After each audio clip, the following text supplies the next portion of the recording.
Good evening and welcome to the course on fundamentals of additive manufacturing technologies. It is 6 p.m. But participants are yet to join, so we will wait for a few more minutes before we get started. Thank you. No, if you see here how they are formed, like kind of a long structure. So if there are particles are present, it will break that chain. So that's the main feature. So we can actually measure the length of these with and without particles, and we can comment which is like calculate, but we are not looking into that aspect. So yes.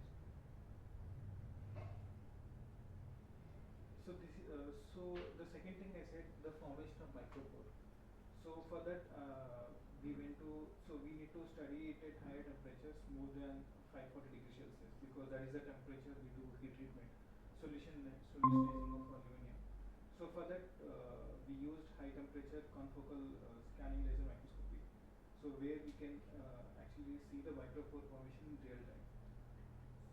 So we can see with the time how this pore is growing, which is circled with the red in one place and similarly in the other place. So this is one way to confirm how the particle is like micropore is starting to course in, and we can actually quantify what is the growth rate with time. And this will not grow forever; it will grow till there is supporting material. So this supporting material is like the titanium hydrate that we add initially for foaming. If there is any unformed titanium hydrate is left, it will try to evolve during this heat treatment. So this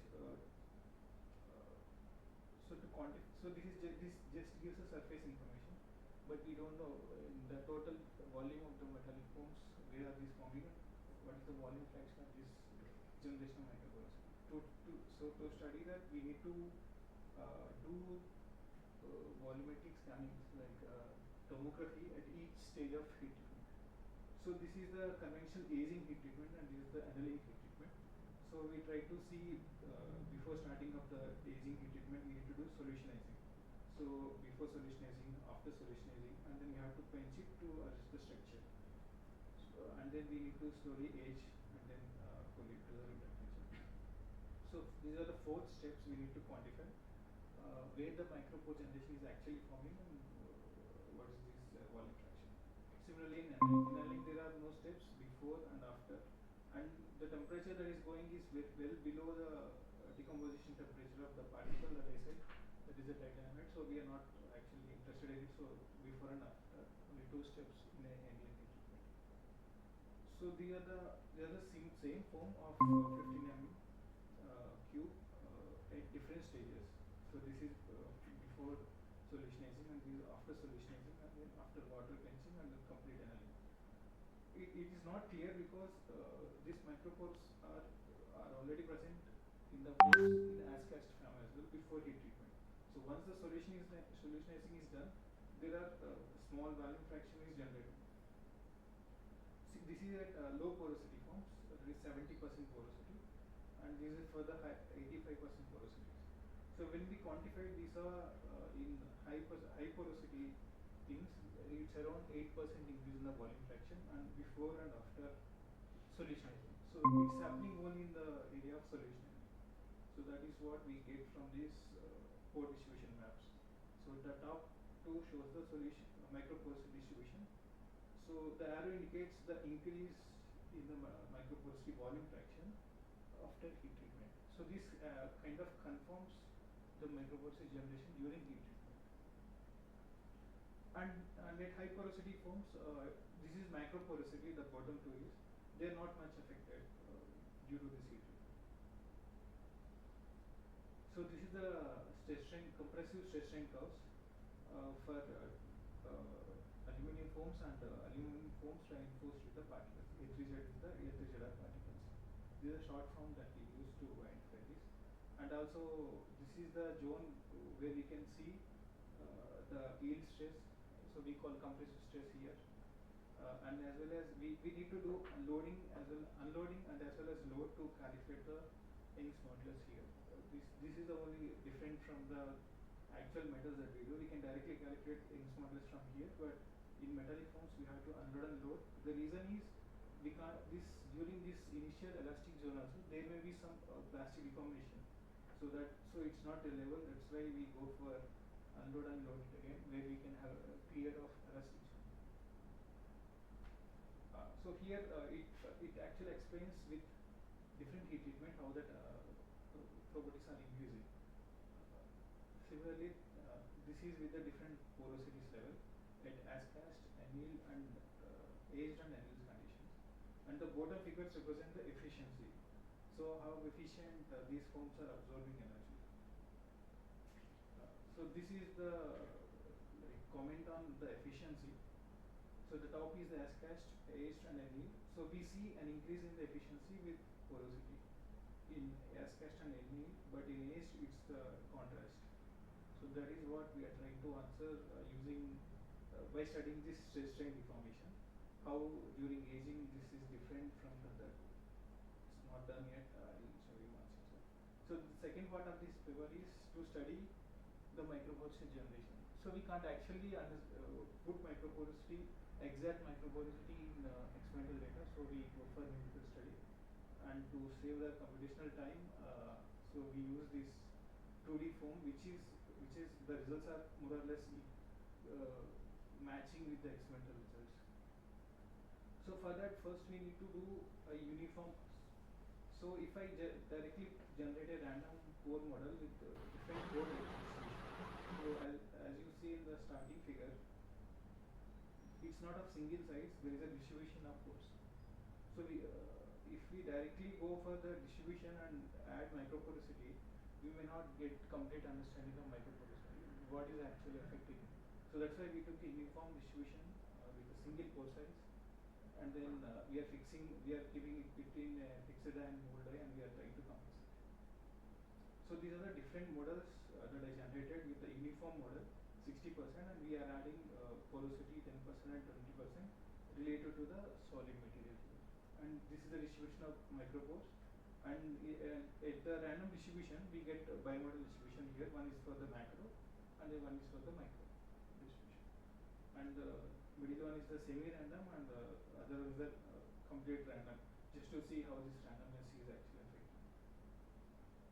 So this is a result for different uniform size pores, but with different porosities, 60, 70, 80, and how the deformation is happening is understood by this figure. So it's already understand that with the high porosity we have high solid fraction, so higher properties, and similarly the efficiency will be more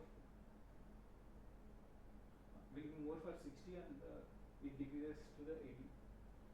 So if you remember at random it is reverse.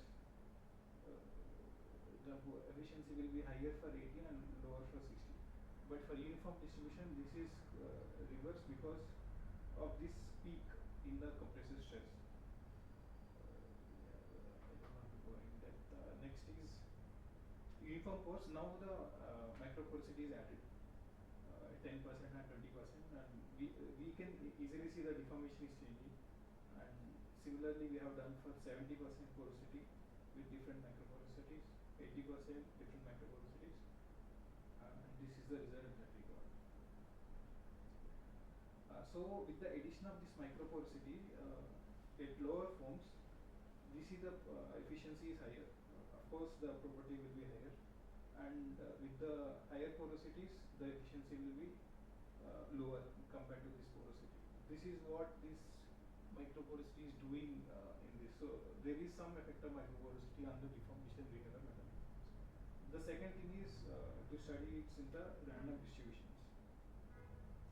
So here same results we got, but so the first figure is for the uniform distribution, and the rest two are for the random distribution. So you can see in the uniform distribution the efficiency is higher, but it is not true for the random distribution. So this effect is coming actually from the distribution of the pores, this different size of pores, and the effect of this micropores. Yeah. So that's it. Good This is evening, the and good question welcome and answer to from the session. the live sessions for the So course this on fundamentals of additive manufacturing technologies. This is week one, and this course is taught by Professor Sajan Kapil, who is a member of the faculty in the Department of Mechanical Engineering at IIT Guwahati. I am Sourav Goswami. I am a PhD candidate in the Department of Mechanical Engineering at IIT Bombay. so that ideal energy will be more compared to the The typical way in which we'll conduct these sessions is given here. So we'll start with a brief recapitulation of the course contents that were covered each week. And the primary reason for this is because while you are required to go through the lecture videos, some of you might be working or maybe otherwise indisposed or in the middle of a hectic university semester. And with experience has shown us that often it's not possible for students to go through the videos as meticulously as expected. So we'll just spend some time touching on the most important bits of every lecture, and then we'll solve some representative problems which will A, strengthen or reinforce our concepts, and B, help us solve the weekly assignments better. And if you are registering for the course certification by means of setting the course examination, uh, solving these example problems may also help you with the course examination. And for seamless communication during the course of the session, typically I would request you to hold on to your questions till the very end. However, if something is very pressing, you may please raise your hand, and once I notice, I'll call out your name, and you can put forth your point, or we can have a discussion. And uh, otherwise, please remain muted. This is the interest of all fellow participants, so that we may have a smooth session. yes, yes, correct, correct. The Now, before we jump into the specifics of the course, I just wanted to put some statistics forward, uh, which would help us actually gauge if additive manufacturing truly is the future. Is it just a buzzword? Is it another hype? Should you even consider research in additive manufacturing if you are, say, a master's or a PhD student or a scientist?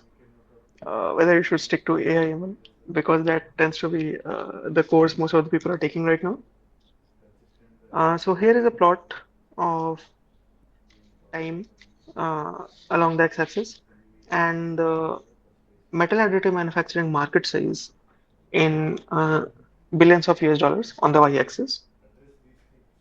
This, as you can guess, is old data because it started predictions from 2021 going up to 2030. So some of it may have changed, but the trend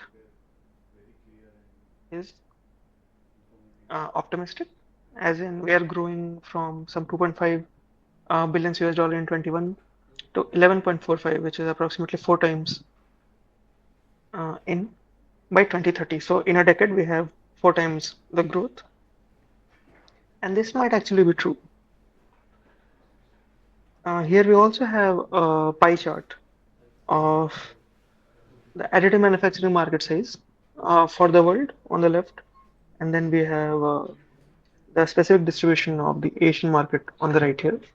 So overall, in uh, at the world scale, the United States seems to have cornered some 36% of the global additive manufacturing market size.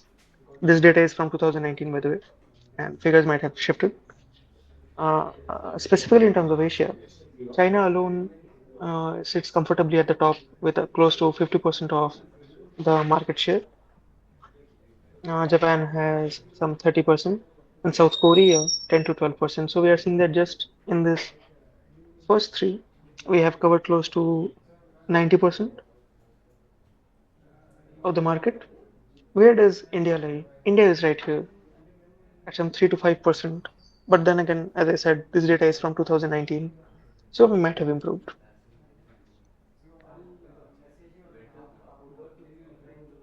And here we have the relevance of metal additive manufacturing in terms of the industry of application.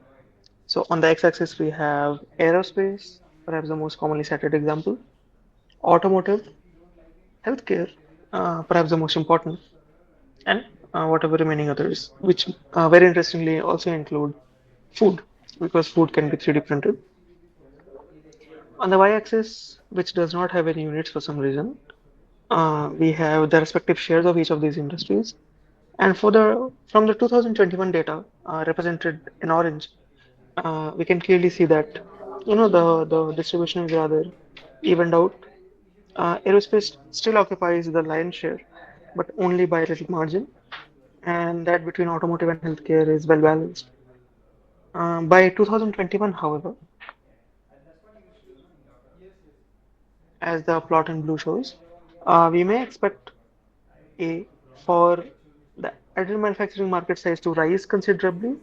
I mean, there's no scale here, but clearly you can see it is growing by some 4 or 5 folds, and we see that a large portion of this growth is actually driven by the aerospace industry, which is very interesting because, as we know, aerospace parts are the ones which require the highest degree of reliability and property control. And additively, and aerospace parts go through this intense cycle of qualification.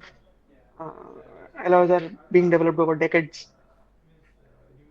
Designs go through multiple iterations just to ensure that they are safe enough to take flight.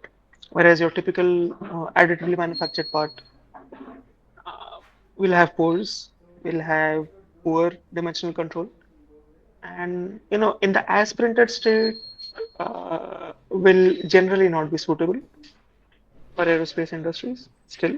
Uh, Healthcare, of course, because a metal additive manufacturing offers patient level customization, as in you can have parts printed specific to the age and the physique and the body of a specific patient. Automotive, again, lying in between, and some of the other industries not particularly listed here. So, with that prelude in mind, let us switch over to the course contents that were covered this week. The first module and the first lecture for this week uh, was an introduction to additive manufacturing, where we looked at some of the common terms which have been used to refer to the process, the definition, ASTM definition of additive manufacturing, and then some of the capabilities which make it such a transformative and powerful technology. Mostly we looked at the geometric capabilities and the material capabilities. And then, since we are studying about the process, we must know how it is classified. What are the broad classifications? What are the types of processes which qualify as an additive process, and what are the ones which do not? And while we look at the standard classification as per ASTM, during this course, Professor Kapil uses a separate classification which is based on the type of raw stock material. How both of these compare is something we'll also be looking at. Now, typically, this course has participants that are from a broad range of areas and as well as age groups. So, I have had participants who are students, undergraduate students, postgraduate students, some PhD researchers just like me. We have also had scientists who are actually working in some of the government labs and are dealing with this technology on a day-to-day basis who just take this course as a refresher or just to come up to date with whatever new technological developments may have occurred in this field in the past, say, couple of years. And if you are somebody who's working closely in this field or even just studying it as part of your university course, you would often find that a multitude of terms are used to refer to additive manufacturing. Some of the most common ones are listed here. So we start off with where it all began. We have 3D printing,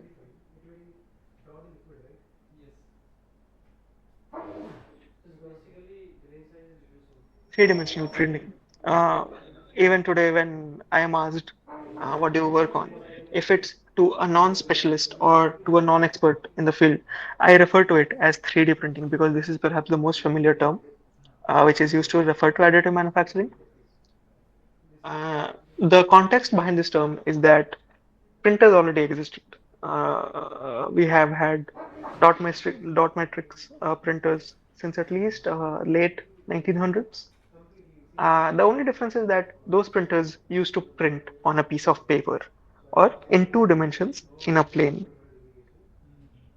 What happens when you add a third axis to it and make it print in three dimensions? We'll be looking at. And in the context of 3D printing, stereolithography is also a term which is very commonly used because the first 3D printing process to be developed and publicized was indeed the stereolithography process. Lithography, as we know, of course, is the technology of writing.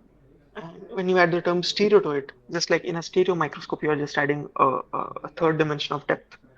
So you're actually writing in space as opposed to writing, say, on a piece of paper or in a plane. Then, of course, you have additive manufacturing, the namesake of this course. And some of the other terms which have been used are additive layer manufacturing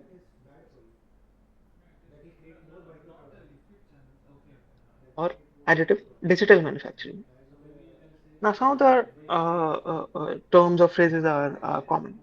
So, one is layer, one is digital, and we'll see these terms recur from time to time. And we'll also discuss why that is. So the next term itself being layer manufacturing, and that is because by definition, as we'll see, additive manufacturing, uh, for any process to qualify as an additive process, it must include a layer by layer component, as in the material should be deposited layer by layer, it should be sintered layer by layer, something should be happening layer by layer. And so often, it's not unreasonable to just call the process as layer manufacturing, as you're actually manufacturing things one layer at a time. Some derived phrases are layer-based manufacturing and layer-oriented manufacturing. We also have a second LOM, which is actually laminated object manufacturing. Let me just write that down here. We also have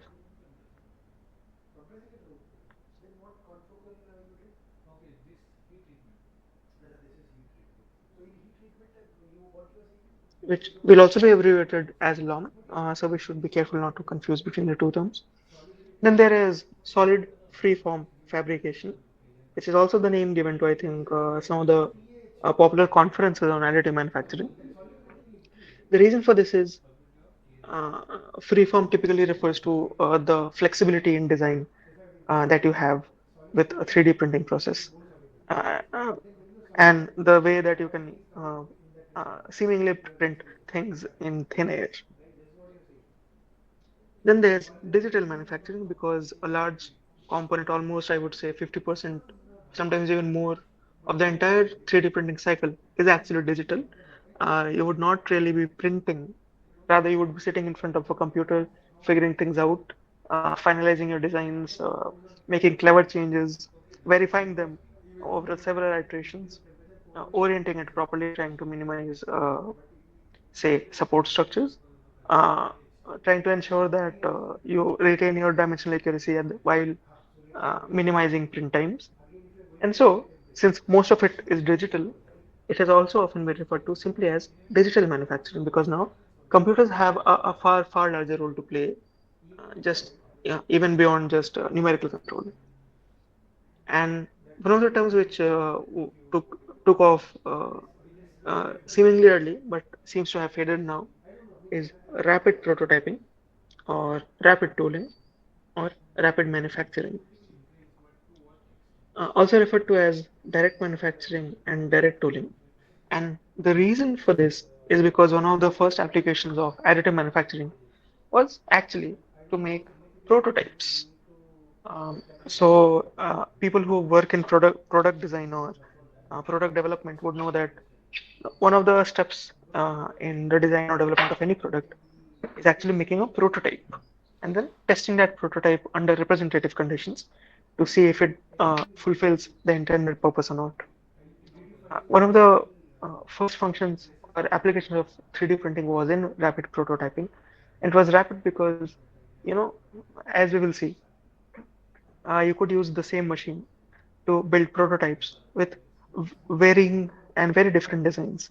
Whereas through a conventional manufacturing process or assembly line, you would have to dedicate time cycles just to have or design or put into place dedicated toolings, jigs, fixtures, just to make one sort of design. Now, as we were discussing, why 3D printing? Because it is a technology as easy and as simple as 2D printing, something which we are all familiar with. So, in the case of 2D printing, we are printing on a sheet of paper, and in Cartesian coordinates, we can describe any position or any point on that paper in terms of x and y coordinates.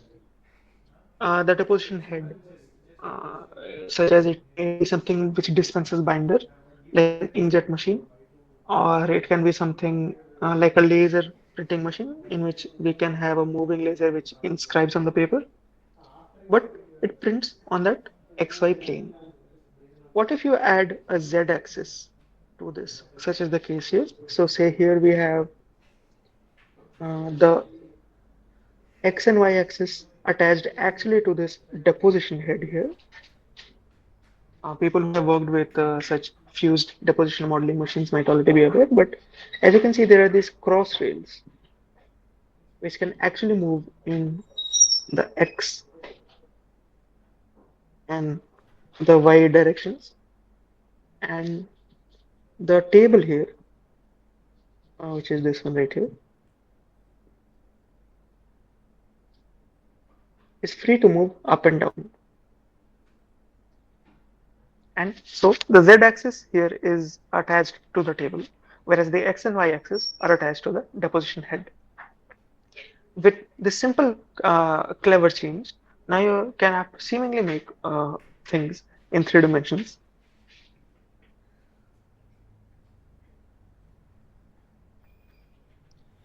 Now let us delve a bit deeper into the term additive manufacturing and see what its definition is like. Additive manufacturing refers to the layer by layer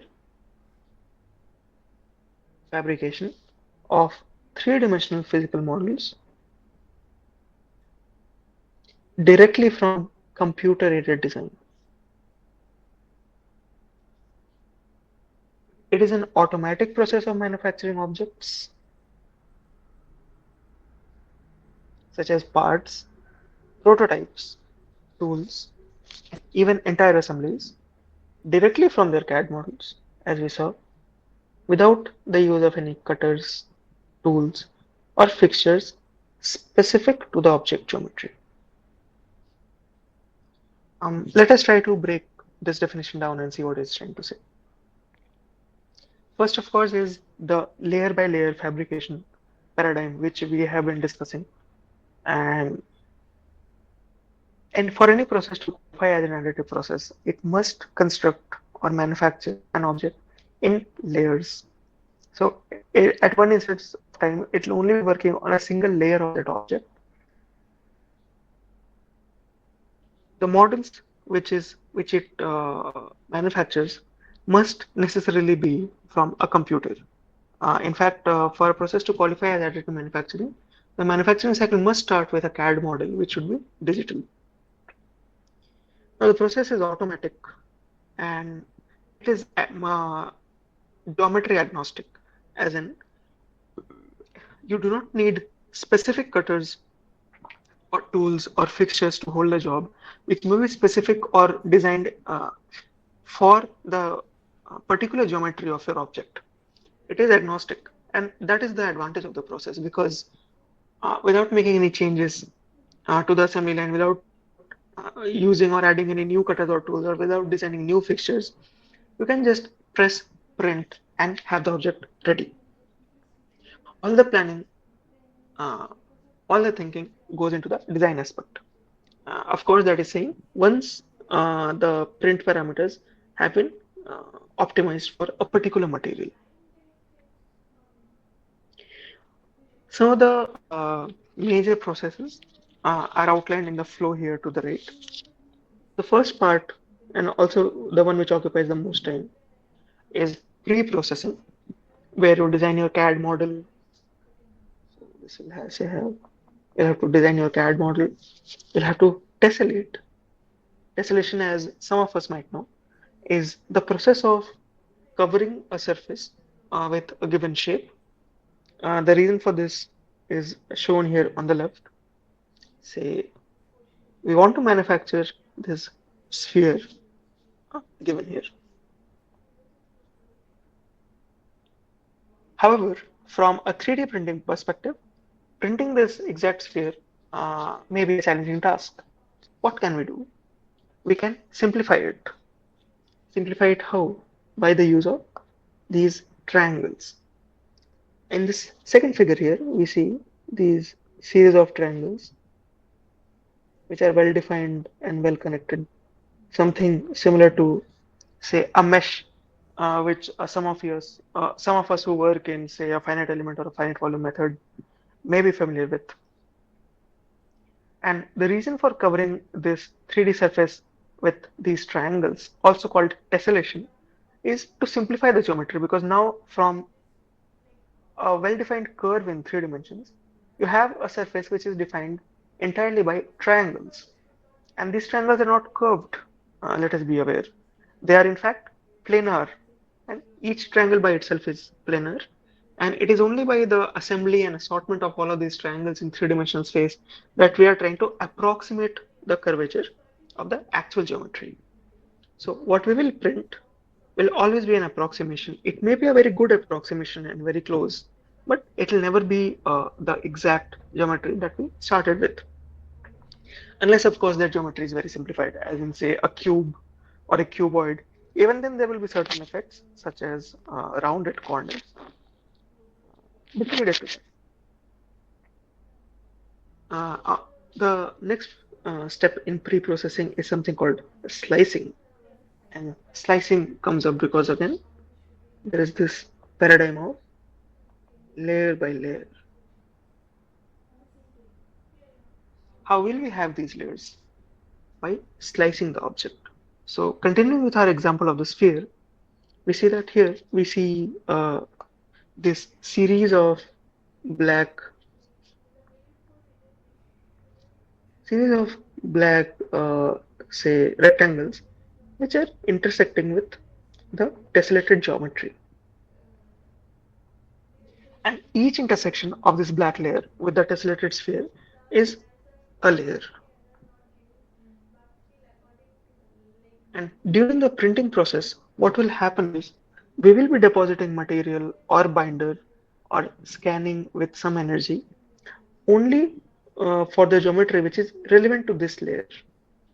Say if we are on this nth layer, when you are printing it, you only scan or deposit in the regions which is intersected by this nth layer.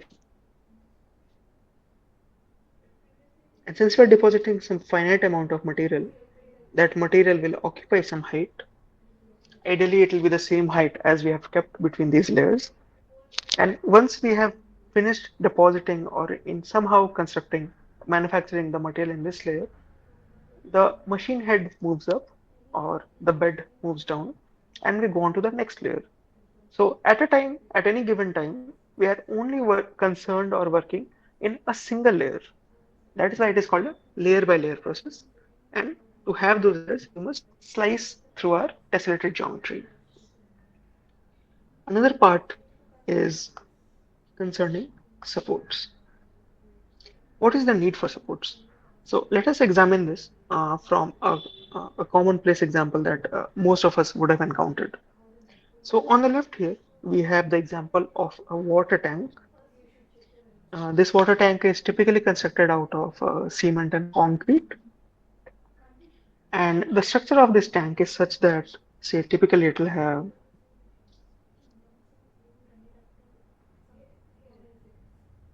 this diverging section at the top,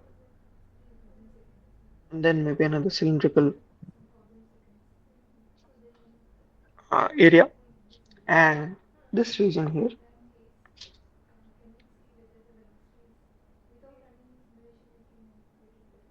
which from the bottom appears to diverging or to be funneling out, is the area which requires supports. Why is that? Because imagine that you're constructing this, say you are building it with cement or with bricks. Till here, you laid these several layers of bricks.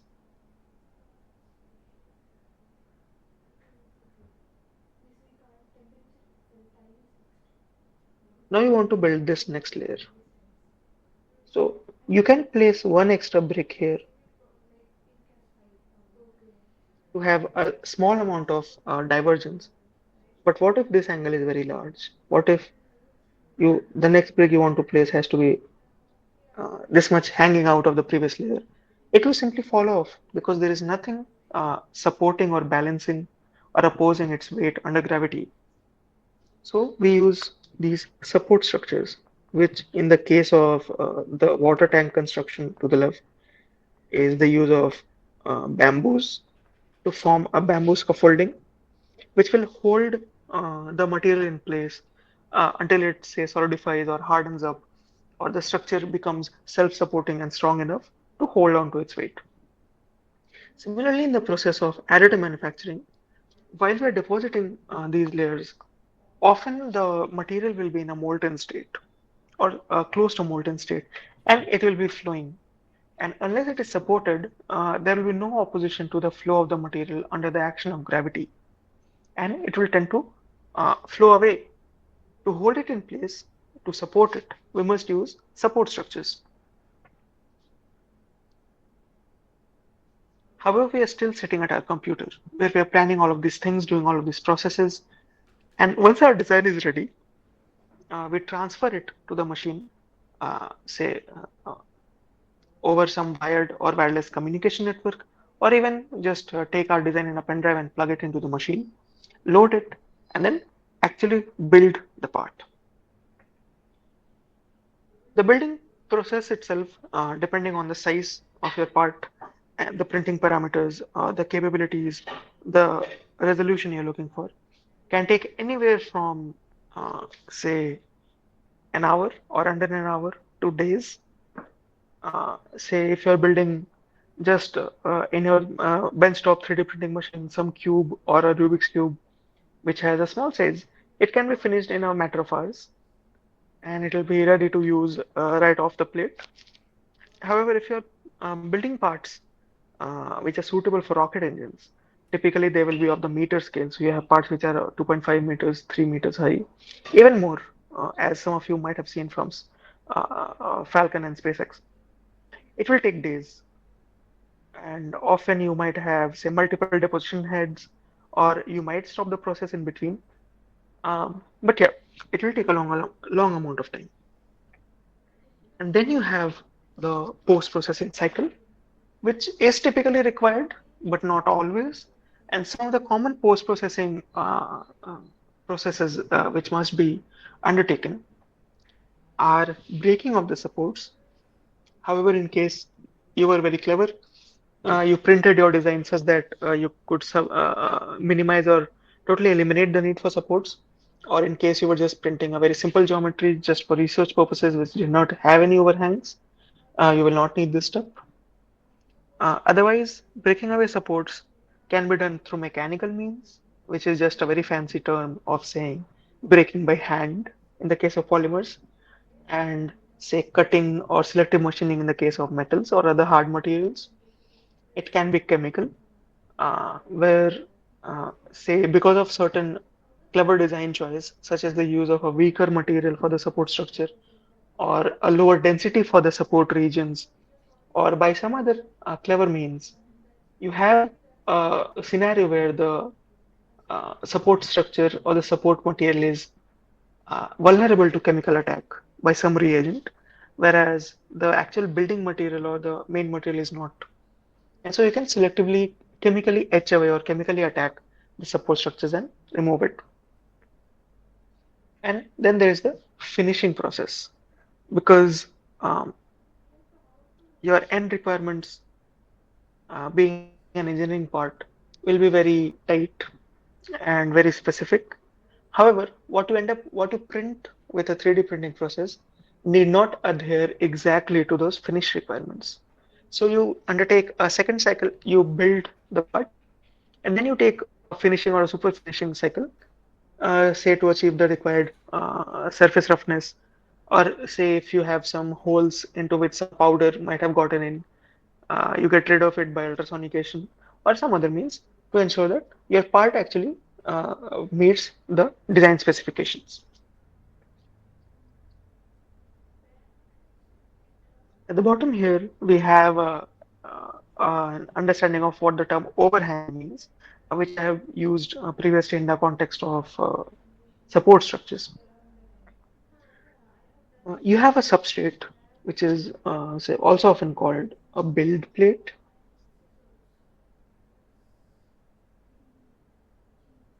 This is basically the bottom surface on which we print our parts. We don't want to print on the machine table itself because A, how do you take it off to remove your part? And B, you want to use a machine for several hundreds of prints. We print on a substrate plate, which we can then detach, attach to a iridium, cut away our part, or if you want to see how much of the substrate has melted, we can just take a section, polish it, etch it, and see what effects were there. On this substrate plate, if your droplet of material is deposited at the center, we see that it stays in the region where it is intended. Several forces will be acting here. I'm just writing some of them. So you have uh, gravitational force,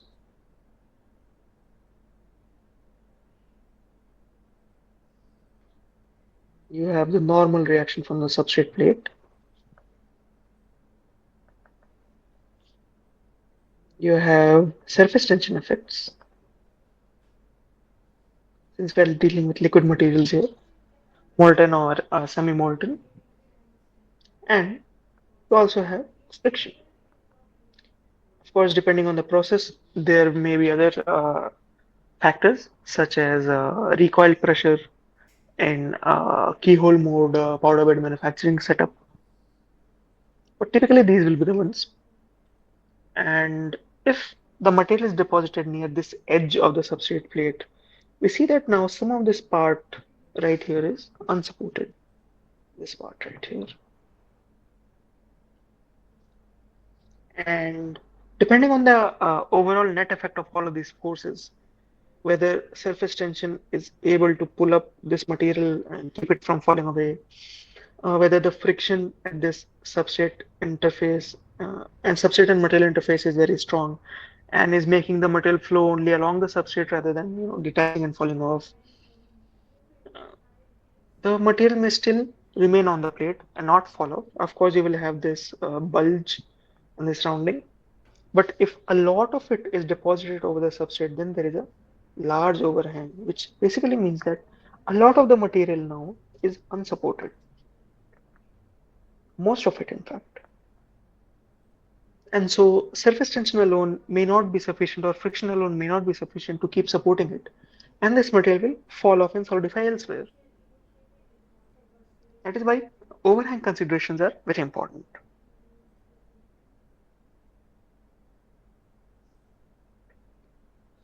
Here we also have a deeper insight into the term digital manufacturing. And digital manufacturing refers to a set of technologies which can reduce the product development time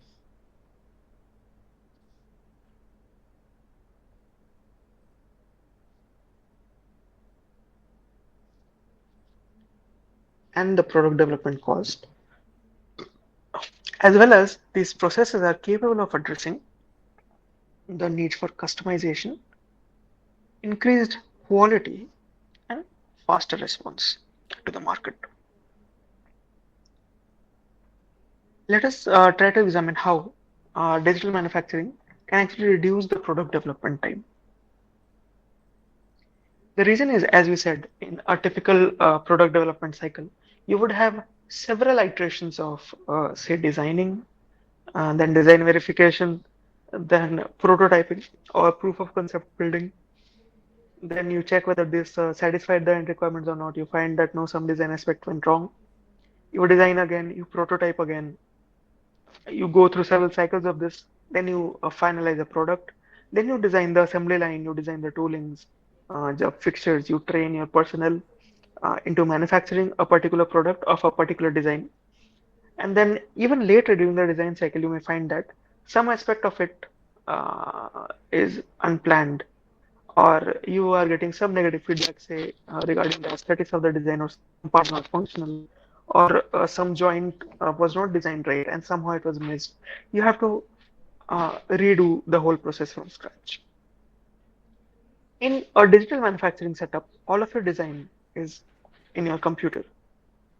You validate it there. You also validate it or test it against real world conditions in a simulation, say as such as a finite element simulation of a crash, or a finite volume based simulation for its interaction with fluids or its aerodynamics. Only then you go on to the design aspect, and whether you want to build a prototype or a full scale part, you can make use of a 3D printing technology which is suitable for your part and for your material, and you print it and you finish it, and then you see that some aspect went wrong. Okay, you go back, sit on your computer, fix the design, just print it again. So you skip the whole part where you have to ready a production line, you have to design specific or custom toolings and fixtures, and you have to train your personnel, because again, the machine is agnostic to your design. It will print whatever you give it within reasonable design guidelines, of course, and that's it, you're done. So you save time. Do you save on cost? Well, per part, maybe not. But what if it is a highly customizable design, such as an implant specific to a patient? Previously, in some old documentaries or on the news, you might have seen that previously implants were of a generic nature, as in you would have the same design for all patients. The size, you may get it in some age brackets, such as by age for children for ages 8 to 10, 10 to 12, and 15 to 18, and so on. But there was no customization for the person. If you were to design a part for a single person, it would be a very cost intensive process. But now here you have a technology uh, which is design agnostic, as in the design can be very complicated or it can be very simple. The same machine will print it.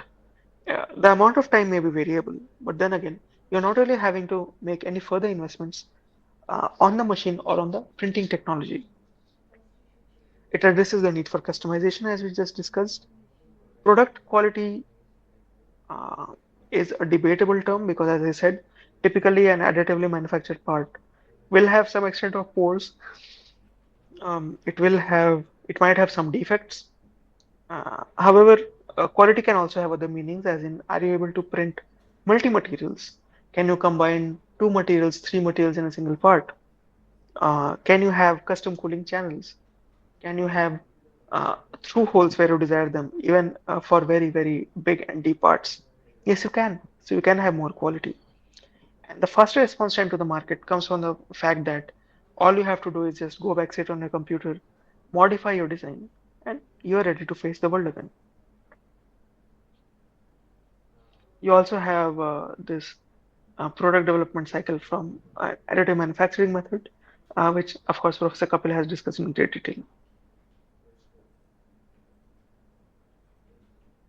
We talked about tessellation and how it is the process of covering a surface with a particular shape, in the context of additive manufacturing, mostly triangles, such that no space is left out. There is no overlap between any triangles, any pair of triangles, and you get a reasonable approximation of the complex geometry that you want to model. Like a digital image is composed of picture elements or pixels, or a 3D volume is composed of volume elements or voxels. STLs have a similar analogy in terms of triangles. Here we have the bust of a human head and neck, and we see that the entire surface is covered with triangles. Again, let me emphasize on the fact that we are only modeling the surface. It's a hollow model, there's nothing inside. If you have, relatively larger triangles and a smaller number of them, you can cover the face with a small number of large triangles. but the approximation is poorer, as in you may end up missing out some details, and the appearance is also not very realistic. If you have, so say this is a, you have coarse triangles here. If you have, say, some medium-sized triangles, now you find that you need a larger number of triangles to cover all of the face. But then you are preserving the geometrical features better. The approximation is better, and the face also looks more human-like. Then, of course, you can have very fine triangles covering the face, in which case you are able to, say, preserve most of the geometric features, all curvatures, and you have a very good representation of the actual face. So STL formats, a format which stands for Standard Tessellation Language or Standard Triangle Language, uses a series of linked triangles to recreate or reproduce surface geometry of 3D model. The greater the number of triangles used, the higher resolution the 3D model will have. An STL file is widely used because it is simple, it is lightweight, it is easy to be handled by 3D machines, but also because it is a legacy format, as in one of the first formats to be adopted for 3D printing machine was STL, and it has simply continued from there. Better formats have come up with more functionality, but then again, just like some of the, you would know that some of the scientific computing people still use Fortran because of how efficient and lightweight uh, it is and rugged it is. Similarly, STL continues to dominate. The objects are fabricated by joining the thin layers by a suitable method. Therefore, the method of producing the product is generic and completely automatic, irrespective of whether you are trying to print this rabbit here, or this engineering part, or this human head. The process will be much the same. You'll divide it into these layers, such as the ones shown here, and you'll print the part one layer at a time. Of course, you can divide it into a smaller number of layers, such that for the same height of the object, the number of layers will be fewer, but the layers will be thick. Since you have a smaller number of layers, you will print fast because, as we said, you are printing one layer at a time.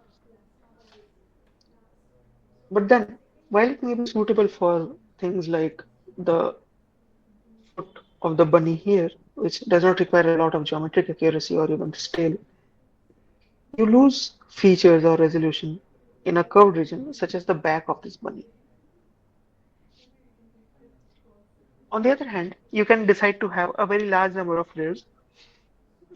People who are working on simulations would know this. Often we have this impulse of using a very, very fine step size when we're trying to run a simulation just to see how accurate it is, and praying to God that the simulation ends early. So we'll put in a very, very small time step. We will also have a very fine mesh, and then we click run, and it starts, and then it starts taking forever. Similar is the case for 3D printing. You can divide your object into a very high number of layers. Consequently, each of the layers will be thin and will preserve resolution, so that now you have a good representation of the feet, the tail, but also the back, the ears, the face of the bunny. But it'll take a lot of time. And for an industrial process or a commercial process, you must be time efficient. Time is money.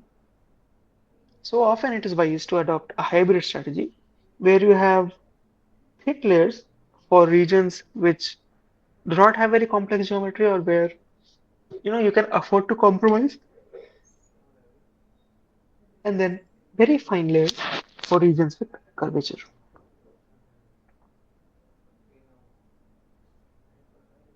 Professor Kapil has already covered these flowcharts, so in the interest of time, I'll not dig too much into these. And now let us come into the capabilities of additive manufacturing. Two of the broad categories are the geometric capabilities and the material capabilities. And we are told that objects of any kind of geometry, such as direct assemblies, conformal geometries, complex geometries, or material, whether polymeric, metallic, ceramic, non-equilibrium, gradient, porous, lattice, whether a soft material, a hard material, a liquid material, can be produced and can be built using this process. I mean, if some of us are doing PhD or doing research, we would know that we spend our entire time of research in just one material. So if I am an expert in metals, I would not know a lot about, say, polymers and their dynamics or about ceramics. I would have some broad idea, but never to the extent that a ceramics engineer would. But imagine you have a technology which can uh, print all of these with equal rigor and with equal resolution and geometry complexity. Imagine the power in your hands. Here we have an example where a direct assembly is manufactured by an additive process, whereas in the conventional process shown to the left, you would need to build at least these five parts separately using different manufacturing setups, different toolings, different fixtures, different skilled artisans or engineers, and you will then have to have a separate process just for assembling these. Even then, you may have poor GD&T and the parts don't meet, and it's a disaster. Whereas in an additive setup, you can print this in a single go and as an assembly. The representative process shown here appears to be an FDM or a fused deposition modeling process.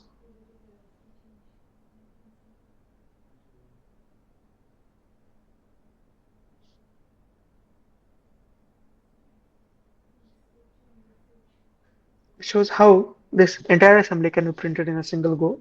Upfront, it might appear difficult to imagine, as in how can you have regions which are, looping back and joining, or regions where nothing is printed. But as we progress in this course, we'll see how to make this possible. Then you have the capability of making these conformal cooling channels in a typical process or a conventional manufacturing process. You can still have manufacturing cooling channels, but say they can only be in some pre-decided, predetermined, or simple arrangement, say like the one that I'm showing in black here. But this does not conform exactly to your geometry. And of course, these will be like linear channels, as in they'll go from one end to the other, or with a lot of trouble, maybe some internal looping, but that is about the extent of it. With 3D printing, you can have a conformal cooling channel which actually bends around your object to its entire height with variable radii of curvature. You have the option of mass customization. Look at the example of the various types of keys being printed on the same bed at the same time. Look at the difference in geometrical complexity of each of these keys. All of them can be printed in the same cycle. Of course, depending on the height of the keys, some will get printed earlier, such as in the nth layer, you have all of these keys highlighted in purple, which are getting printed in the n+1. Some of the smaller keys have completed printing, they are in black, while the others continue to be built till the end, where you have only a few of the very large keys remaining, and others are printed. But then again, you are printing them in the same process at the same time, and all of them are very, very different from each other. In terms of further geometric capabilities, you can print lattice structures, and lattice structures are one of the examples that additive engineers like to give to others when they challenge this, saying that maybe additive manufacturing process is not so powerful. Why would you print a plate when you can just have cut it out of a sheet, out of a larger plate, or you can form it, and then somebody hands you a lattice structure and say, "Oh, okay, why don't you try forming this?" Additive manufacturing also has the capability to print FGMs or functionally graded materials.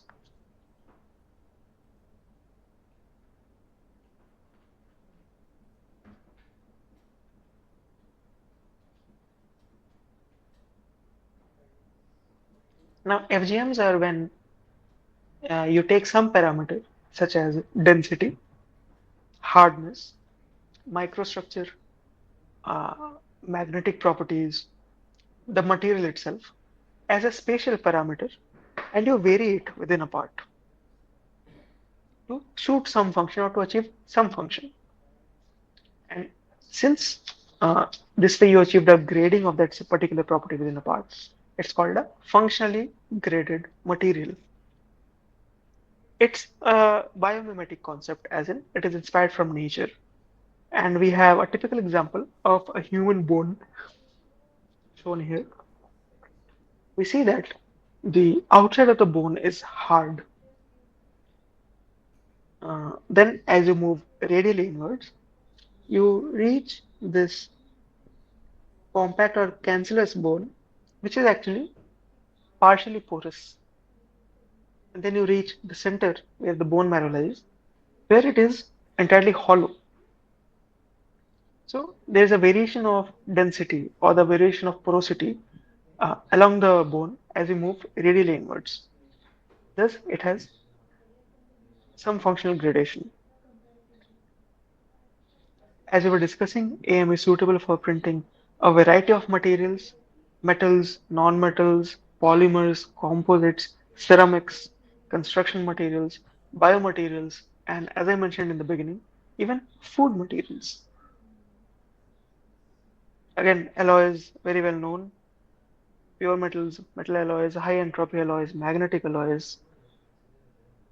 Another example of functionally graded materials where you have a ceramic infused in a local region in an otherwise metallic part. And typically, the application for such a part would be to handle the very high temperatures and abrasive and corrosive environment which is encountered by spacecrafts when they're exiting and entering Earth's atmosphere. We know that there are several, I believe, hundreds, thousands of meteorites entering the Earth's atmosphere every year. Most of them burn out before reaching the surface. Only few survive. And imagine spacecrafts which must travel through the atmosphere, reusable rockets, even commercial aircrafts which must fly through air.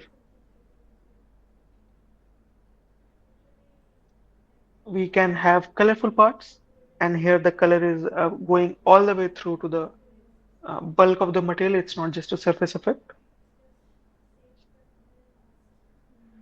Also, we can have spatially varying color, as we saw, as well as spatially varying translucency.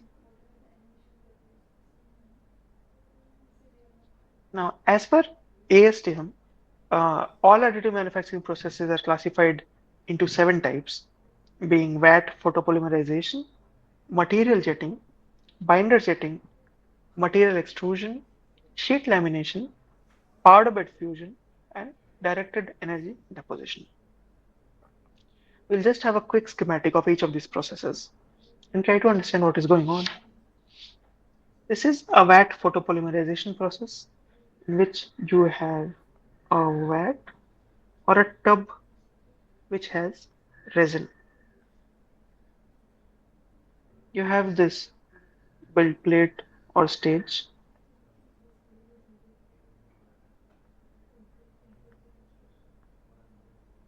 At the top, you have what is typically an ultraviolet laser, say a few tens of milliwatts in power. You have some arrangement to project or scan the surface of the build plate with this laser. It can be via a galvanometer or some other means. And depending on where the laser is scanning and interacting with the polymer, that specific part will polymerize and solidify. while the rest of it remains liquid. So in a layer, you solidify whatever regions you wanted to print. Then the bed moves down or the laser head moves up depending on your configuration. And the next layer of resins comes up. You solidify the necessary regions again, and this process continues layer by layer. Then there is material jetting, where you have this deposition head,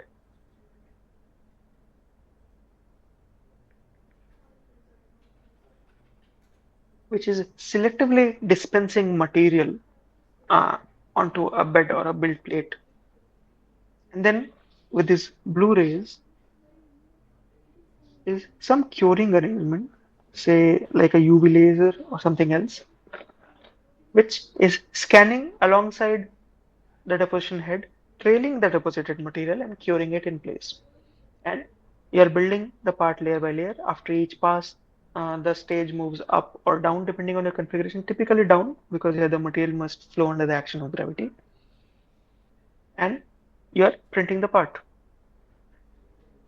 A complementary process to material jetting is binder jetting, where your material is already present in this vat or tub, and you are selectively dispensing just the binder.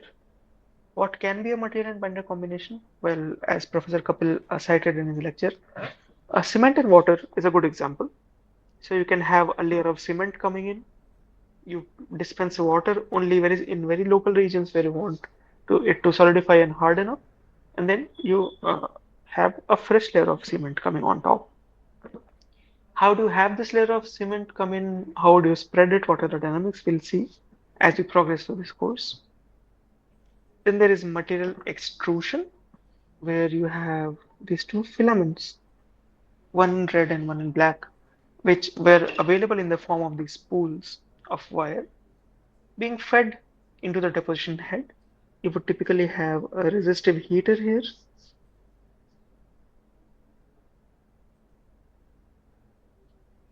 which can give you a local temperature in, say, few hundred degrees Celsius to 300, 400 degrees Celsius, which is sufficient to melt the filament and then selectively deposit it only in the region of interest.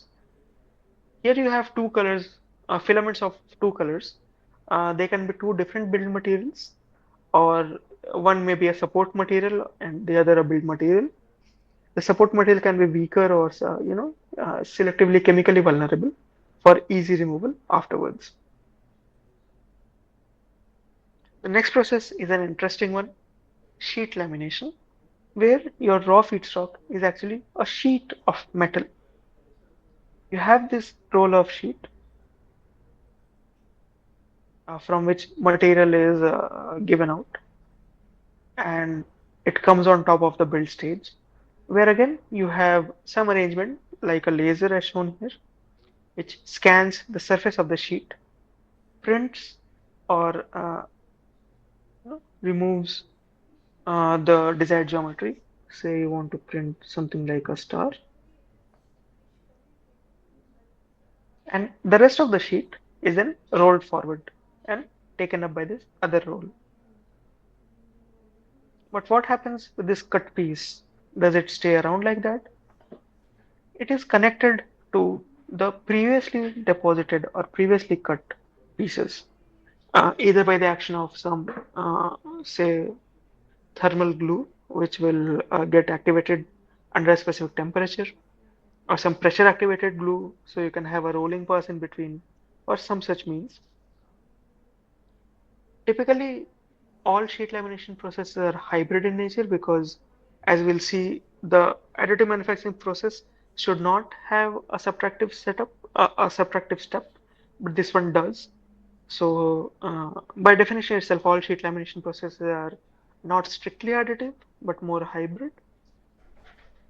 And then again, in sheet lamination also you have different paradigms like form then bond and bond then form. We'll discuss these in detail when we get to these processes.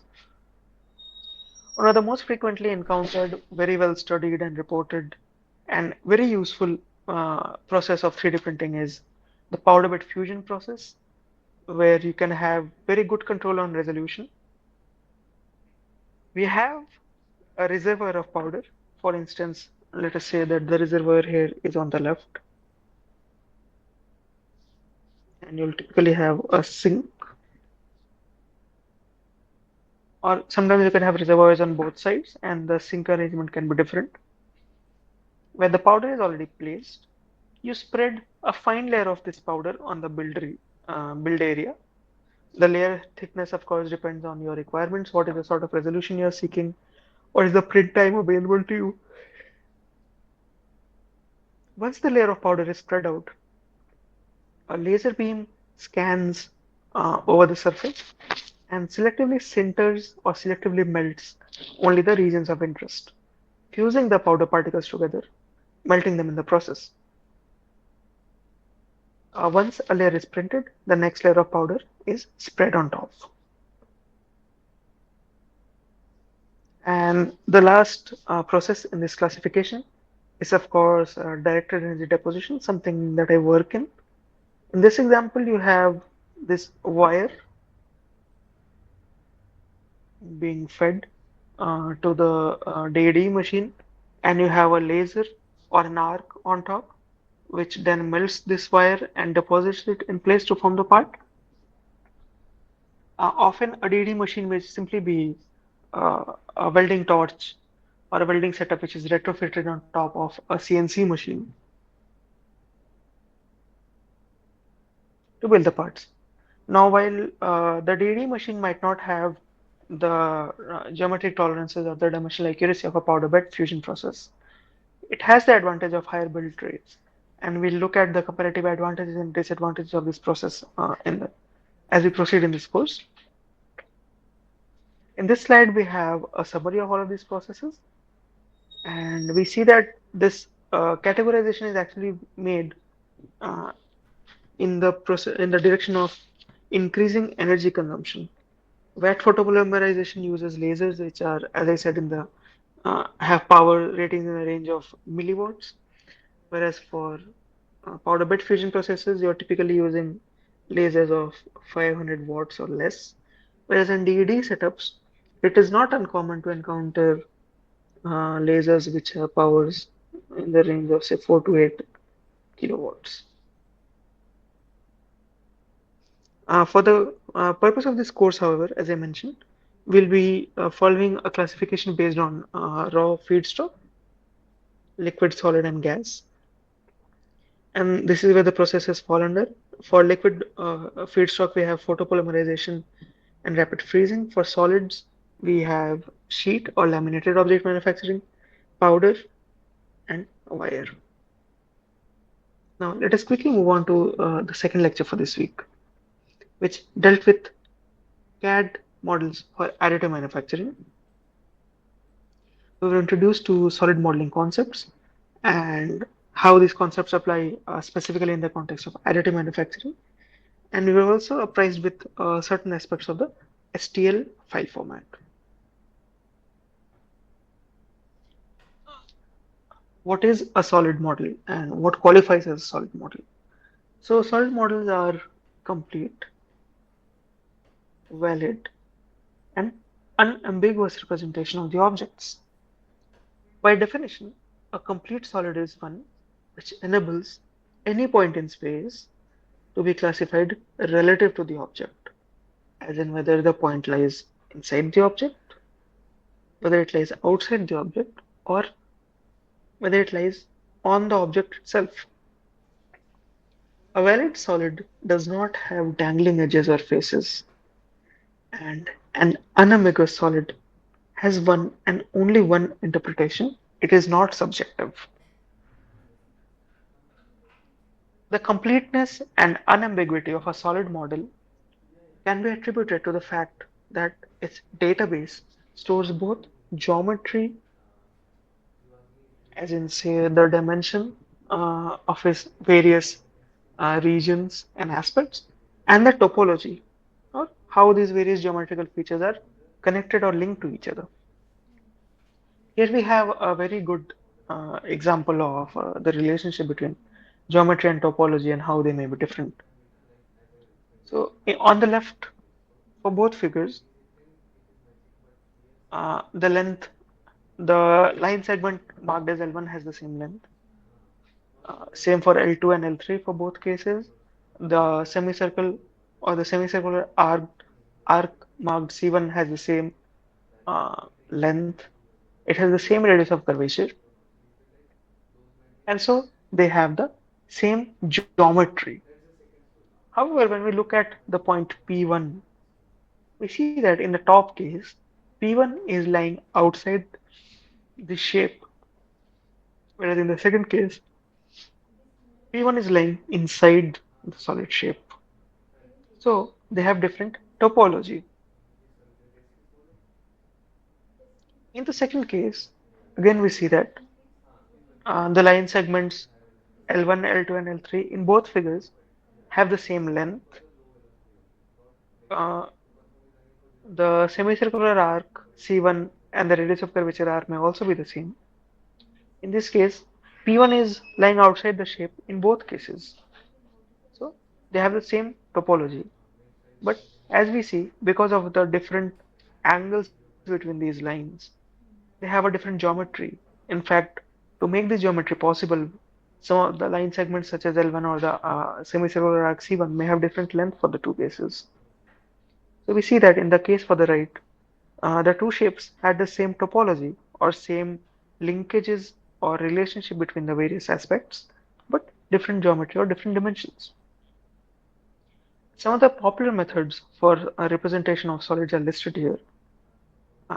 Some of them are constructive solid geometry or CSG, boundary representation or BREP, feature-based modeling or FBM, space decomposition or SD, and if you combine two or more of these aspects into a single method, you have a hybrid modeling setup. Now, Professor Kapil already discussed the features of each of these types in detail, so I will not spend any more time on it. And as we have been discussing, um, different CAD packages can have different schemes. For instance, SolidWorks, one of the most commonly used ones, is actually a feature-based modeling software package.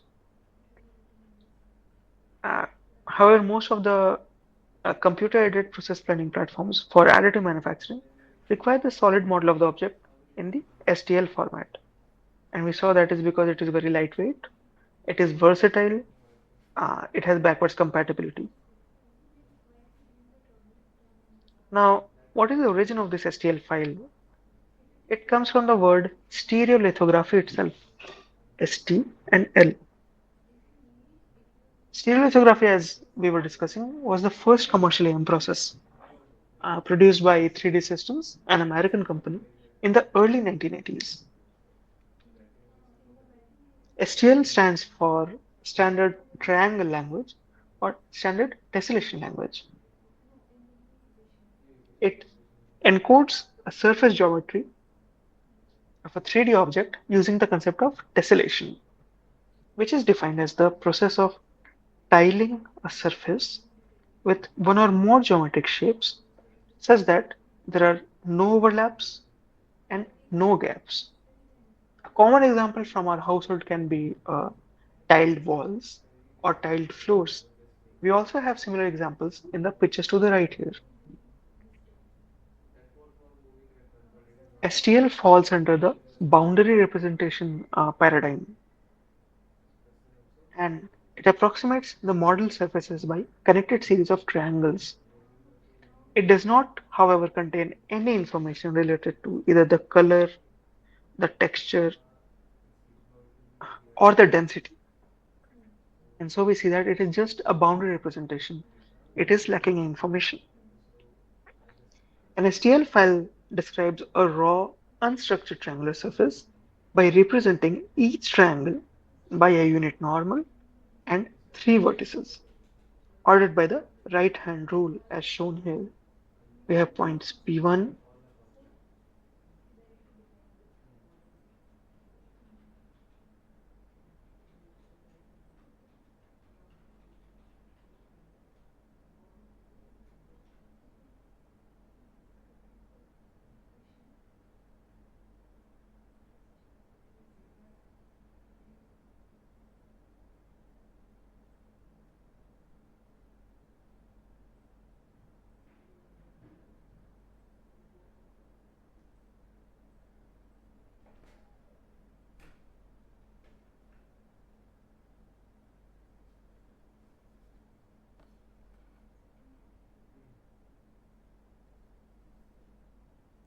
Is the internet running? Internet? There was some lag, I think, from P1 to P2 you said, and I think you said something else also.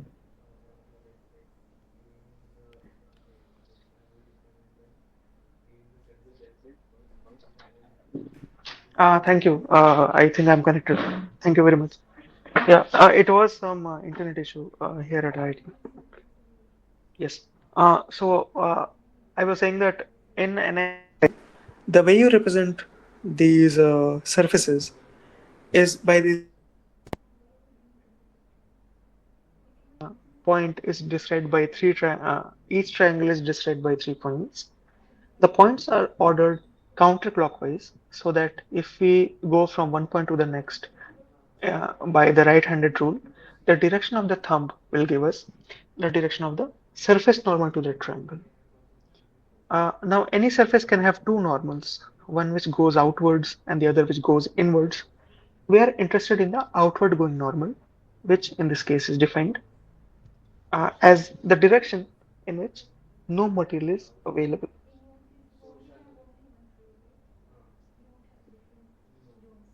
The question, of course, arises why triangles? Why not, say, a square shape?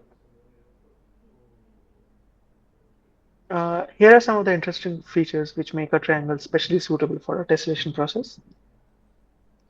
Any three non-collinear points form a triangle. So you need only 3 points to describe this shape.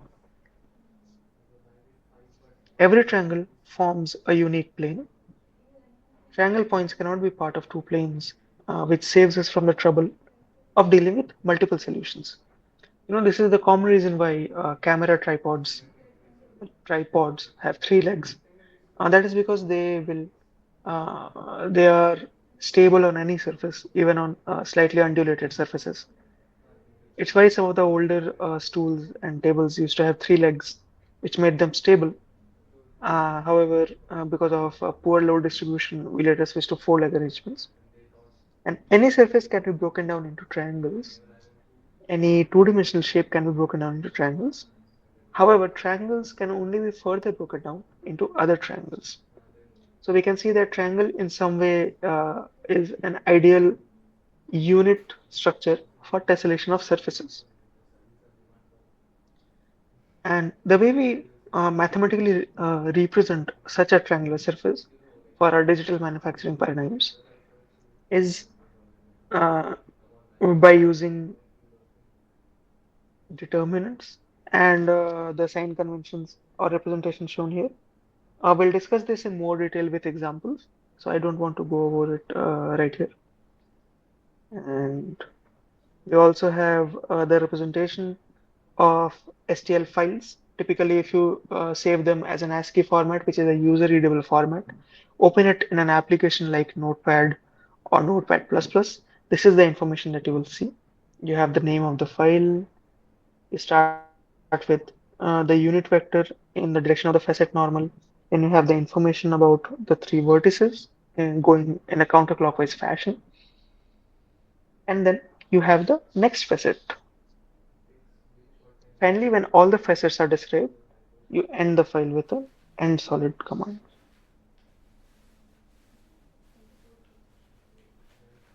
Now we'll be going over these examples.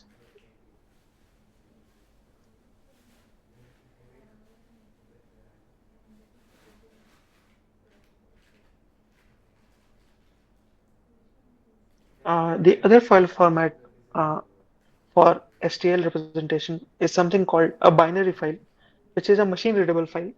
It will not make obvious sense to us because it is not written in a language which is very conducive. However, binary files are smaller in size and thus lighter. And especially in cases where the tessellation may involve many small triangles, the size of the ASCII STL will become very large, and hence the compact binary type is preferred. And it will have certain components which are listed here. Professor Kapil has also described line by line what each of these lines mean, so I will not repeat it right now.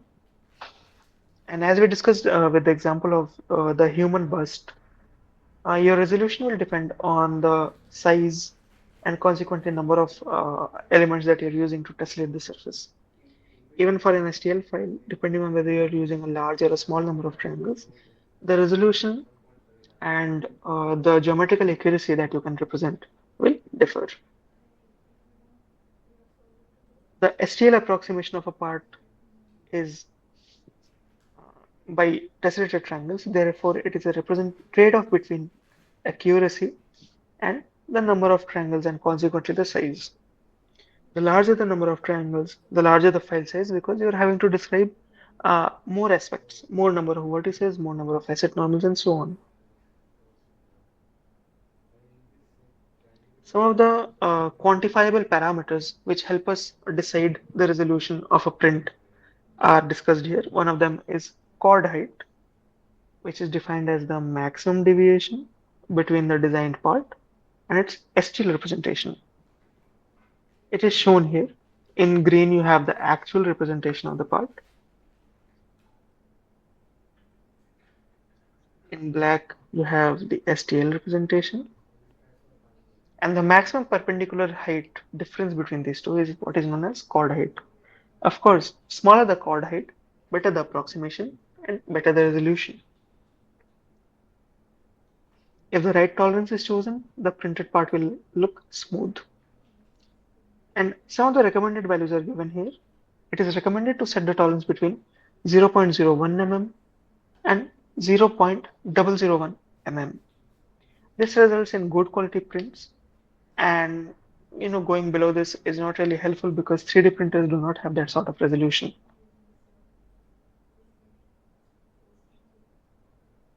The other tolerance parameter which can be quantified and controlled is called the angle tolerance, and it controls the maximum angle between normal vectors. For two adjacent facets, such as the ones shown here, facet 1 and facet 2, you compute or draw the outward normal and then extend them backwards to find the angle between them. If it's a small angle, you know that the two facets are close together and hence the representation is more smooth. If the angle is very large, you know that the two facets are spaced far apart and hence you may end up losing curvature.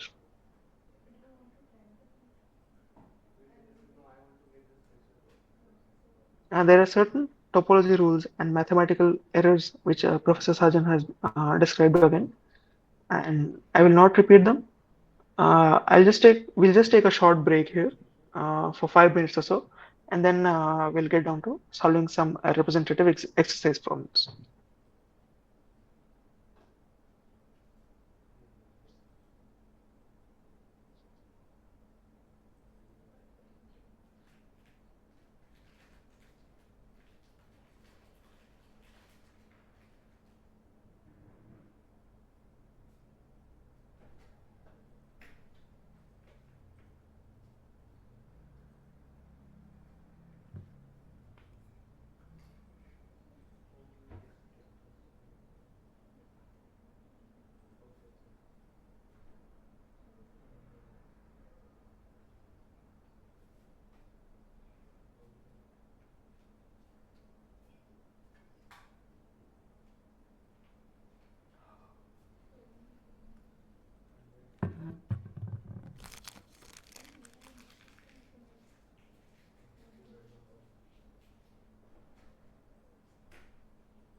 Hello and welcome back. Let us now go over some example exercises related to the contents of this week. We'll have multiple choice questions as well as some subjective type questions. And since this is the first week, some of it might appear easy. However, it is always a good practice to, just uh, practice again. The first question deals with the basics of AM and asks, functionally graded materials may have variation in which of the following properties? The options given to us are density, material composition, porosity, and mechanical properties. And typically, I would have waited a little bit for you to go over the question and think of an answer. But since we are running a little bit tight on time, I'll answer myself. We already saw that functionally graded materials are actually a biomimetic concept. In the case of the human bone, there is a variation in density as you move from the very hard exterior to the soft, porous interior to the hollow center of the bone. And so density is definitely one of the options. As I described, functionally graded materials may also use composition itself as a spatial parameter. Say in the example of a combustion chamber for a rocket engine, you have to deal with extreme heat fluxes, often of the order of megawatt per meter squares. And so on the inside, on the surface which is actually in contact with the combusting chemicals, you want to have a material which has a very high, thermal diffusivity and thermal conductivity, such as copper. Whereas you also want to give strength to your part, else it will simply be unable to handle the large axial loads and the circumferential stresses. So maybe Inconel or some other nickel superalloy for high temperature strength. And you want to have both of these properties, an excellent thermal conductivity and high temperature strength in the same part. It may not be able to, you may not be able to find a single material which fulfills both of these criteria, but then you can often combine two of them into a single part to make an FGM. So material composition again qualifies. Porosity, a change or a gradation in density is often achieved by varying the porosity in a part. You can selectively control it by various means, such as you control the process parameters, change them on the fly, or you imbibe or infuse certain regions with, say, some chemical reagent which can be foaming and which can trigger porosity by the formation and release of certain gases. And you may have, by combination of these fundamental, uh, say, microstructural aspects or design aspects, you can change the mechanical property of the part. So FGMs may have variation in all of these aspects. The second question deals with feedstock material, and it asks us, what is the feedstock material for directed energy deposition process? DAD process, as I would recall, um, is shown right here, where you have a wire being fed through rollers, and then you have a deposition head, which may have a laser or an arc, or in some cases an electron beam, and it melts the wire material and deposits it selectively. So wire, of course, as a schematic tells us, but let us also examine the other options. Is liquid feedstock material suitable for a DED process? What does that classification say? Liquid is suitable for vat photopolymerization, where the vat is filled with liquid resin, and for rapid freezing. But DED process typically does not have a liquid feedstock. So this is out. Filament is typically used in a process like material extrusion, fused deposition modeling, and will typically be made out of polymers, or even for metallic filaments, it will have been infused in some sort of matrix which can melt at lower temperatures. Powders Yes. In fact, some of the DD machines which you may have encountered in your university or lab or seen about or read about typically have powders. In fact, in laser DD machines, powder is the more common feedstock. Wire feedstock in laser DD machines uh, is not so prevalent yet. Of course, they have come up. We at IIT Bombay in our lab we have a wire DD machine using a laser power source, but typically a wire material was associated with arc power sources, whereas laser power sources typically had a powder feedstock. So both powder and wire feedstock are suitable materials for directed energy deposition process. The third question is asking us, what is the wavelength of laser used in watt photopolymerization? And from the options, we can guess that it's not really, say, the specific value that we are being asked, but more like the range of this energy or the range of wavelengths for lasers. And the reason for this, as we know, is that materials have different absorptivities uh, as a function of different wavelengths. The same material will not absorb electromagnetic radiation of all wavelengths. In fact, this is the reason why it is difficult to print materials such as copper and aluminum, not just because they have a very high thermal conductivity, which they do, so they dissipate heat away so much faster, but also because they have poorer absorptivity to some of the more commonly used laser wavelengths. So even if, say, you have a very high power laser and you are trying to infuse a lot of energy into the material locally so that it melts, in an effort to overcome the heat transfer characteristics of the material, uh, you will still fail because the material simply is not absorbing that energy. Most of it is reflected away. And so your laser wavelength should always be one which is suitable for the material that you're trying to print. In the case of wet photopolymerization, where the feedstock material is liquid resin, it polymerizes or hardens in the presence of UV laser or lasers with an ultraviolet wavelength. If you use a visible or an infrared laser for the same material, it will simply not work.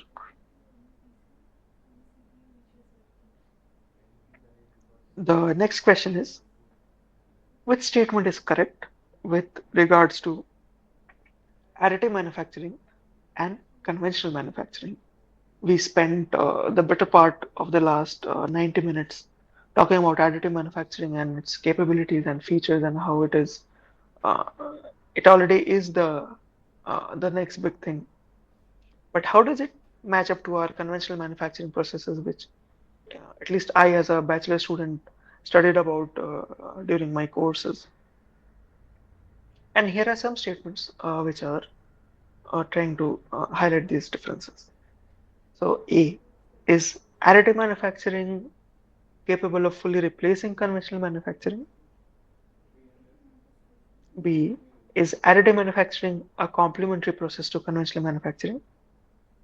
C, conventional manufacturing processes are superior to AM? And D, none of the above. So, can additive manufacturing fully replace conventional manufacturing? Can it replace? Yes. Um, is it viable though? Imagine that you just need a plate, cuboidal plate of a specific height. Will you really 3D print it after purchasing the metal powder, a 3D printing setup, argon gas, or vacuum pumps to have a sterile printing environment, inert printing environment, just to have a plate? You will not. You will simply cut it using water jet cutting from a larger plate.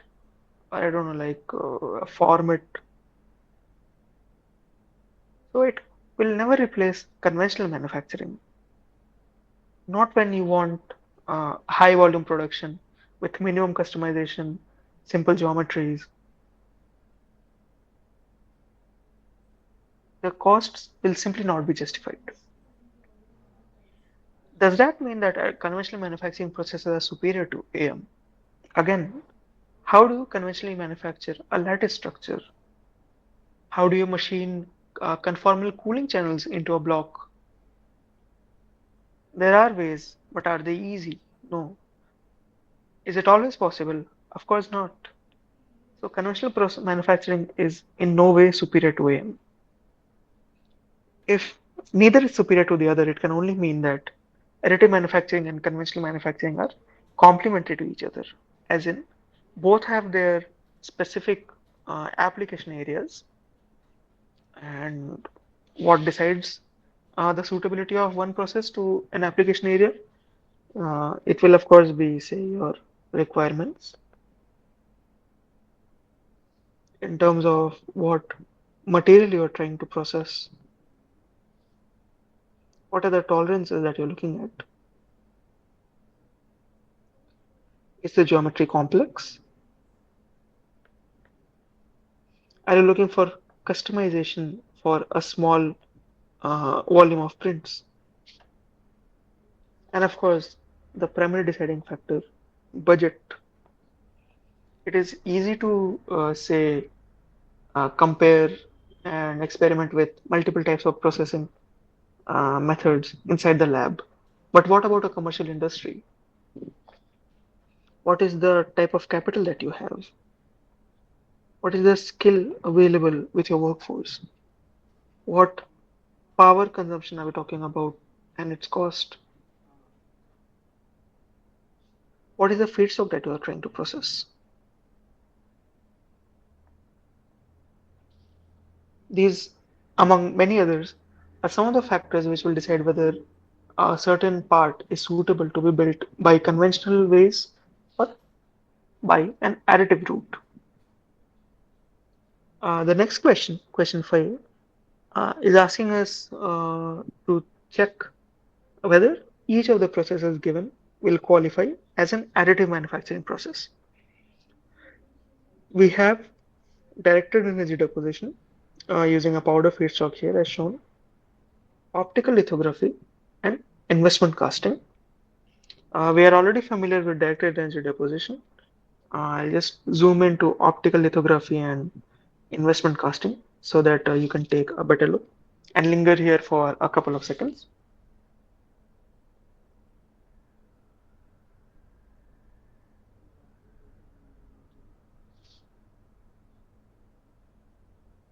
Okay. Now, just because you already encountered directed energy deposition during the lecture does not mean we just go ahead and answer it. Let us examine it in light of the ASTM definition of additive manufacturing, which says it is the process of joining materials to make parts from 3D model data, usually layer upon layer, as opposed to subtractive manufacturing and formative manufacturing methodologies. The first one, directed energy deposition,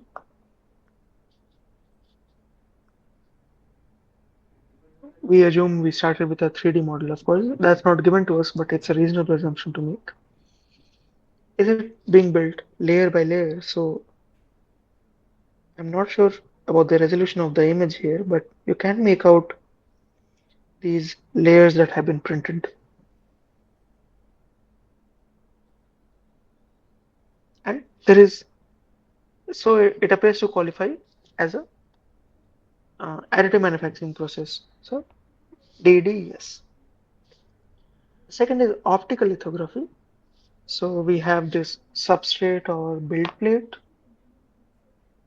and you have this layer of photoresist.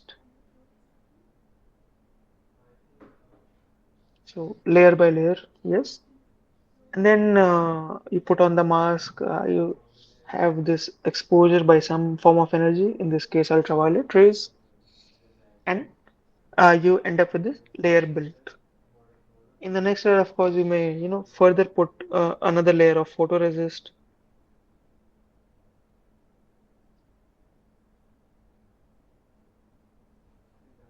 Again, with your mask, you may build this new layer of material.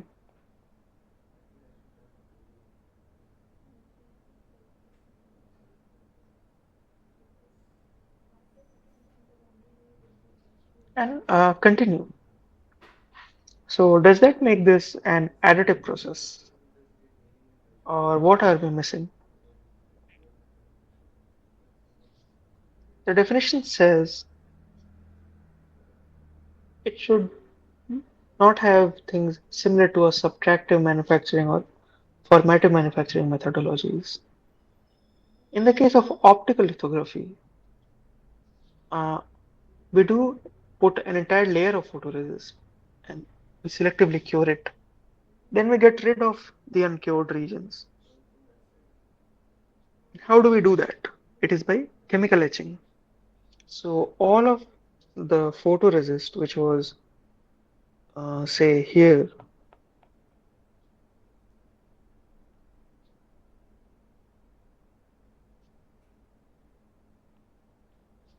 has been removed by a subtractive methodology.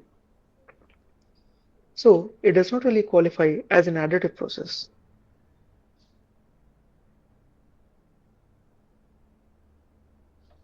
What about investment casting? Well, don't really see a lot of subtractive steps here, but then there is no layer by layer deposition to begin with. So it's not a layer by layer process, which means it's not an additive process.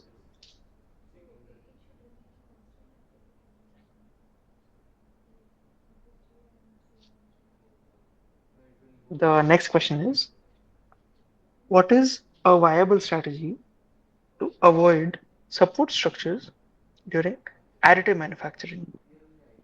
Some of them are listed here. A. Do you modify the design to correct overhangs? B. You use preferential orientation to minimize or avoid support structures altogether. C. You use a stronger material. Or D. You use a build platform with high number of degrees of freedom. Now, the question asks us a viable strategy. Can we modify the design? Typically, the design will be given to us by the end user as a fixed or a hard requirement, and we are really not allowed to tinker with the design.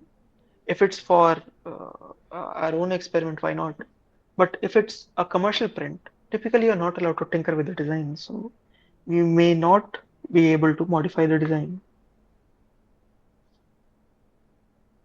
However, can we preferentially orient the structure to minimize or avoid support structures? Let us recount our example of the funnel-shaped water tanker and imagine that we are trying to 3D print this.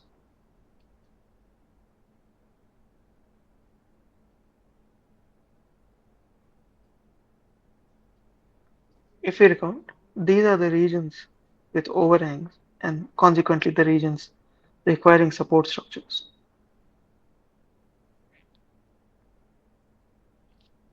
But what if I do not print it like this?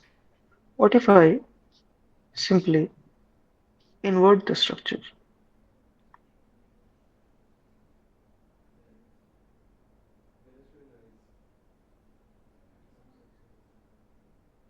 And if we were to see how this prints layer by layer, we have say,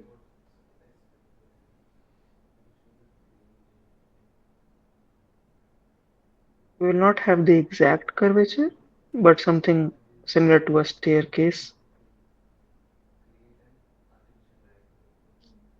And then in this region again, you have just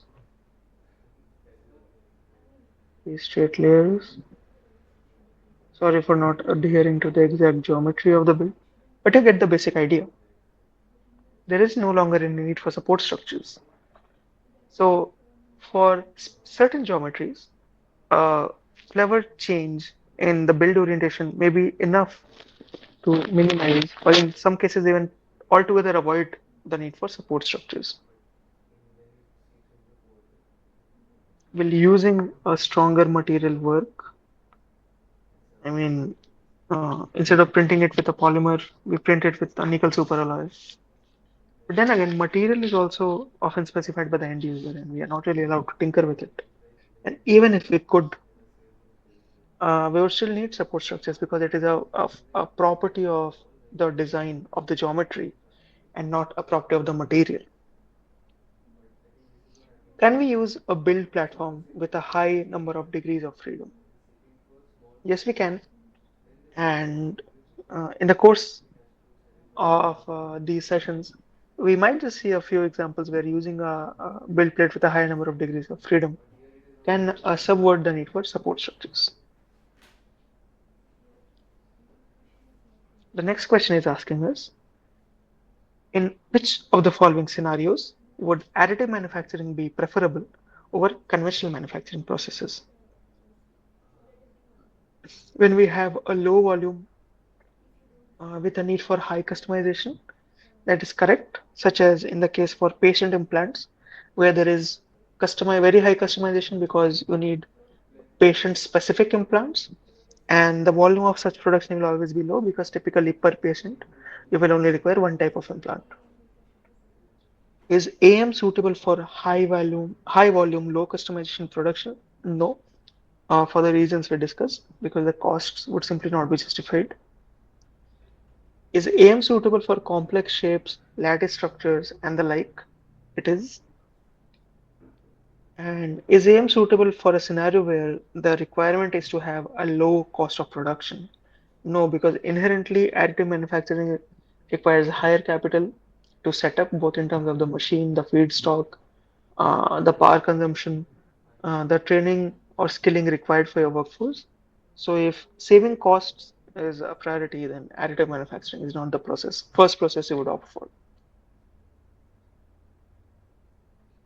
Question 8 is some possible disadvantages or drawbacks of AM. Uh, I will leave this to you to answer. And then we have exercises on the equation of plane and normals, I think.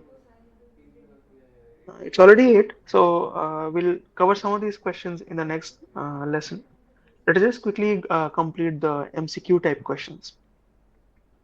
The next question is about tessellation, and it asks which properties of triangles make them a suitable choice for tessellation. If you have been following the lecture closely, you will know the answer to it, of course. It's because any three non-collinear points can form a unique plane.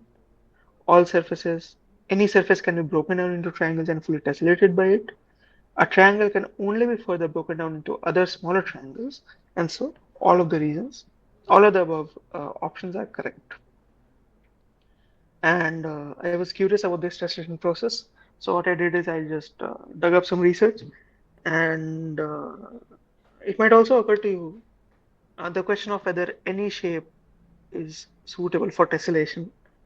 And turns out any and all triangles are, they do not have to be equilateral or isosceles or anything. They can be scalene and yet tessellate any given surface. All quadrilaterals can also tessellate, whether they're regular or irregular. What about pentagons? On the left, you have example of pentagons which will not tessellate a surface, but on the right, you have examples which do. And turns out there is a list of 15 types of convex pentagons which tessellate. But nobody knows whether this list is exhaustive. Someone might just end up discovering more. What about hexagons? Well, there's a list of 3 types of convex hexagons which tessellate. And very interestingly, these are the only 3 types which can. The proof of this statement would have been very interesting. However, for polygons with sides 7 or more, no convex tessellates have been found or reported till date. Um, so with this, we'll stop for today. I'm sorry I overshot by a little while, but we'll take up the pending questions and any doubts which you might have in the next session. So see you next Tuesday. Thank you.